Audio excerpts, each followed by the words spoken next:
up, everybody? I'm Ethan. I'm Alan. This February, post-grad, Alan and I both in a place where we didn't quite know which direction to take, decided to go to the highest mountains we could possibly think of, and so we each bought a one-way ticket to Nepal. First of all, when you get out of the airport in Kathmandu, there's a billion people. There's at least like a crowd of like 50 people right at the door that are just swarming you. Like, you need a ride? You need a guide? Do you need a guide? Where are you from, brother? First time in What Nepal? do you like to do? I was like, I can't get scammed. And then this guy offers me like, it's a 30-minute drive to Monkey Hostel. He's like, I'll get you there for 1,500 rupees. That's like $8. So I'm like, 30-minute ride, $8. That like Super, it's a great deal. sounds good in my book. Got in the car. And then I run into Alan later, and he's on the back of some guy's motorcycle. He paid 200 rupees to get there. 30-hour flight. I was in the fucking daze, and then you come out, you get swarmed. I'm calling a motorbike because it was like $1 cheaper, and I was like, that sounds fun. Yeah, horrifying. Like I was like so like confused. Dude just pulls up, and I'm like, and he's like, yeah. And I just hop on. No helmet. We're just whipping through Kathmandu. I was in like complete awe, so taken aback by the city and like scared and like just observing. So I felt very alive and like so excited. Yes. There's fucking monkeys everywhere. Yeah, there's that monkeys. It just takes a while to get. Like in the city, everywhere. They're like squirrels. There's monkeys everywhere here. They're kind of scary because they're not scared of you at all. And if you stare at them, they stare back, bro. It was funny. I was there like an hour before you, and you hopped off the motorcycle, and you're like, "You got monkeys here!" And I'm like, "Oh, is it your first time here or something?" Yeah. Like, you was what, the monkeys? Yeah, you're just trying to talk about getting food. I'm like, dude, we haven't mentioned that there's monkeys everywhere. Yeah. Like, dude, look around. Then we Get to Monkey Bunky. It's a nice Nepali family. Everyone's like 17 that works there. yeah. There was a 17-year-old kid working there that asked where we're from, and we said California. He said West Side. Oh yeah, he kept doing this. He liked Tupac a lot. He liked Tupac. He liked the N-word. He liked. Oh, so let me see the West Side. No, bro. Yeah. Going to get like momos together or something, and just looking like so out of place. Pretty overwhelming.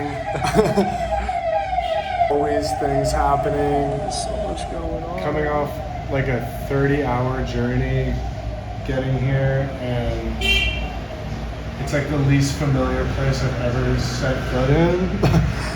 And just like so much sensory noise and smells and all unfamiliar. We didn't know how to get across the street. We didn't really know how to walk around. Oh yeah, crossing the Kathmandu. street's an art. They will not stop you. You just put your arm out and just start going. Yeah, you just put your arm out. They and will walk. stop. They will stop. Yeah, and then it works. But if you're like, It works. If you're like if all the white people that are just like, We meet Tom. yeah, Tom was our roommate. Tom's the boy. Scottish guy. Oh my god, this was $1. $1. The first week, every day felt just like weeks long. We only spent a couple days with Tom, and he's like a close friend. Tom's the man. Right now we're headed to the monkey temple. Maybe they're like chiller in the temple because there's like the monkey temple monkeys. Yeah, who knows? The street monkeys or hood monkeys. I want to see one jumping in. Oh my god.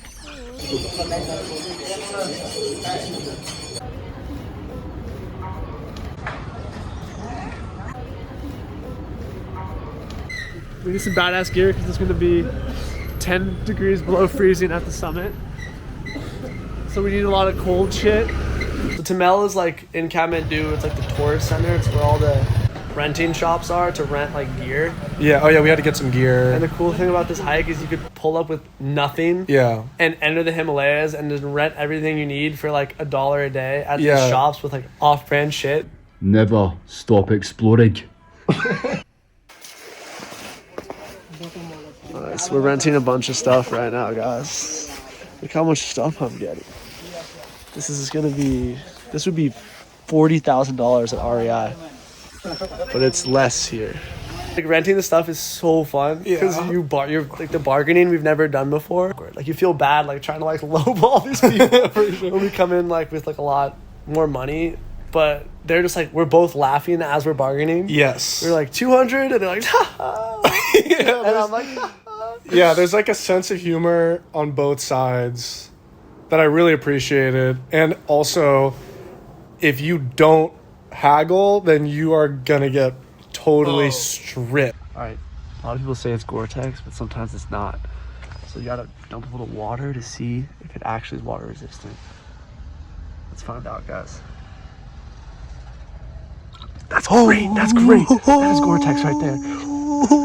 The best technique I learned for haggling, no matter what, like before they even finish saying the price, Yeah. you just react like, oh, no way. Are you serious? And you don't even know what the price should be. You have to say no thanks and walk away, as in leave the store. Because they're going to come. Like, buddy.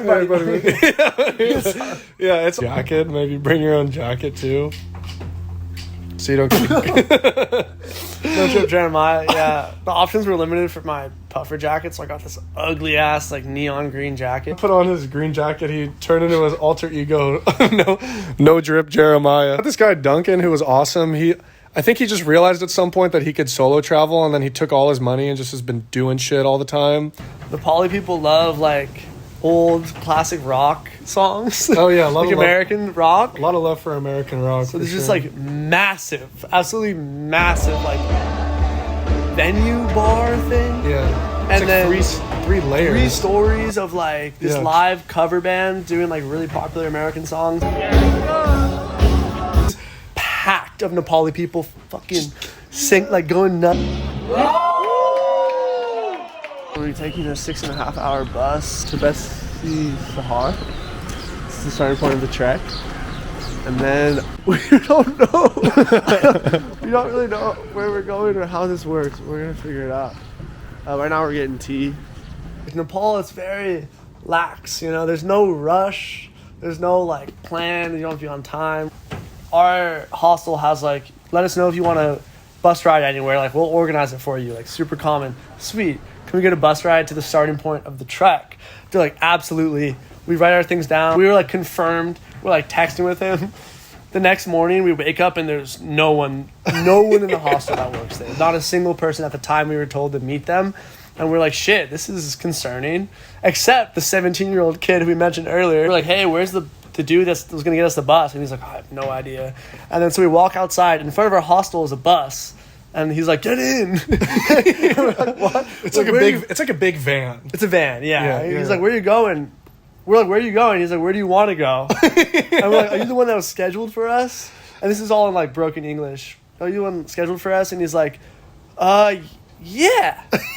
And we're like this hostel told you that we're going to get in this bus it's called Besi Sahar is the start. And he's like, yeah. And it just felt hella sus. So we go back up, ask the 17-year-old kid. He's just like, this isn't California. You can't just get in anybody's van that shows up at your door. I'm like, yeah, I guess that makes sense. Like, we were about to just get in this van. We decided to bail on that. We went out and told him, no thanks, we're good. And then we're like, well, we'll just walk over to where we saw a bunch of buses yesterday, which is like a 5-minute walk.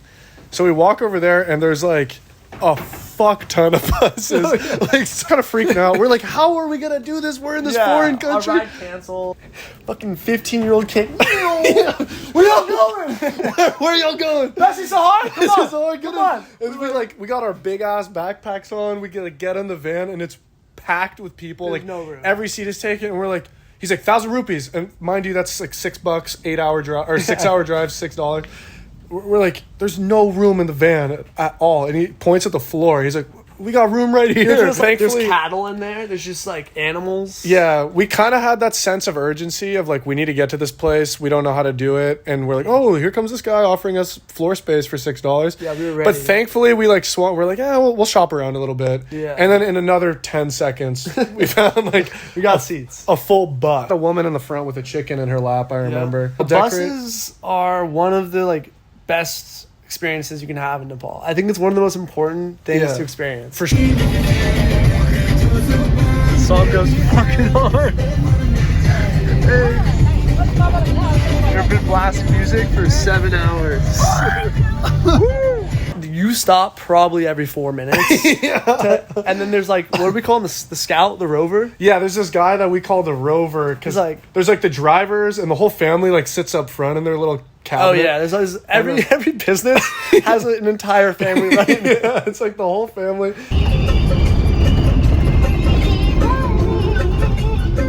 And then you got this one guy we call the Rover, and his job is to like MVP of the operation. he's jumping off the bus, running, finding people, collecting their money. He has like a fistful of cash that he just puts in here. He's jumping off, running around. He's running. Literally running. Yeah, he's getting on the bus while it's still moving every single time. Oh yeah, the coolest part is when he's ready to go, he slaps the back of the bus. Doom, The doom. bus starts driving. He catches up and grabs a bar on the side, swings in, gets the money from everyone who just got on, and then just gets busy on other stuff. Yeah. The best part of the buses is the roads. yeah. So we'll put in. Yeah, you're sitting like It is the roads are like this. unbelievable. And then you try to Ethan cannot fit his. yeah. So I'm like boom, like hitting my head on the roof and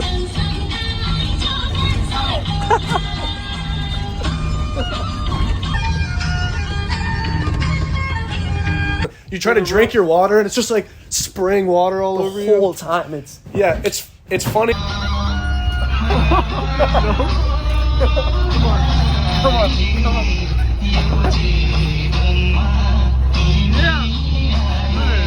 Every bus has its own unique, silly honk. Like every wee wee wee wee. It's just like talking about how the honking isn't like in America where it's all aggressive and like brr, brr. I'm coming around this mountain corner. like a respectful. I want you to know I'm here. Every single bus ride, no matter if it's like an hour or not. Yeah. At a random point of the bus ride, they just pull over off the side of the road in like buttfuck nowhere. Yeah. Some dirty like little like family little like shop, and it's the best food we've ever had every single time. Bus stop for lunch. What are we working with today, Ethan West? So we rolled in we got off the bus. No words were spoken at all. We're here, we just get in line, give them about 250 rupees, and then you just get to fill your plate with as much as you want. It's about $1.30. It's this family that lives there. They grew everything that you're eating. They've been making it the same way for who knows how long. Yeah. Alan was eating with his left hand. They were cackling because that hand's for wiping your ass. It's not for eating. We get to Bessie Sahar, it's like pouring rain. We meet Mattia, late 30s, I'd say, Italian dude. Yeah, he's there solo. But I remember we got dropped off with him. We were on the bus stop. It's raining. We weren't really sure if this was where the trek started or anything. Yeah. Or if this guy was trying. He was like, "Oh, 2,000 rupees. Get in my taxi. I'll take you to where the trek really starts. It's raining. You don't want to walk in the rain." There's no way you can do it. Like, it's so dangerous, this first section. Like, you should get in my car and like I'll take you there. Don't worry about it. Yeah, he's like, it's dangerous. You don't want to do it. There's gonna be avalanches. We decided eventually just to go. Just started. Currently outside. We outside. We're not inside. It's very peaceful compared to Kathmandu. Had to buy these. Had a lot of rain first day, unexpected, but it's okay.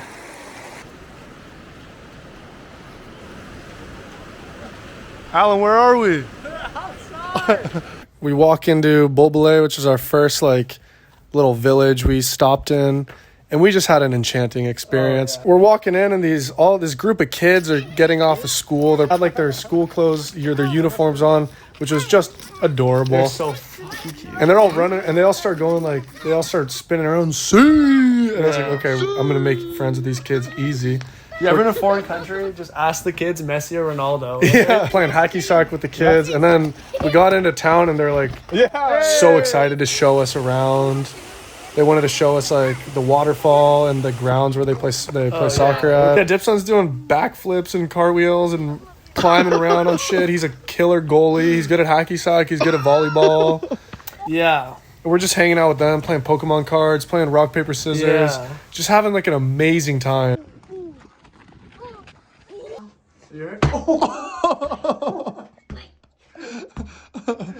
I And love the parents parents for this. Yeah, go he ahead. like he brought like 12 hacky sacks to give to people we meet that we like connected with, which is just so sweet. But then like, also in Ethan fashion, he just got hella swooned by these kids, and literally gave them 11. So we had one left for 2 months in Nepal. One of the more like rustic tea houses. Like, Yeah, for sure. some of them feel like actual little villages that have been there forever. Some tea houses are like lodges, and this one and others are more like it's just somebody's like house that they open up, they put some beds in, and then they write a sign with some name like Hotel Rainbow Positive.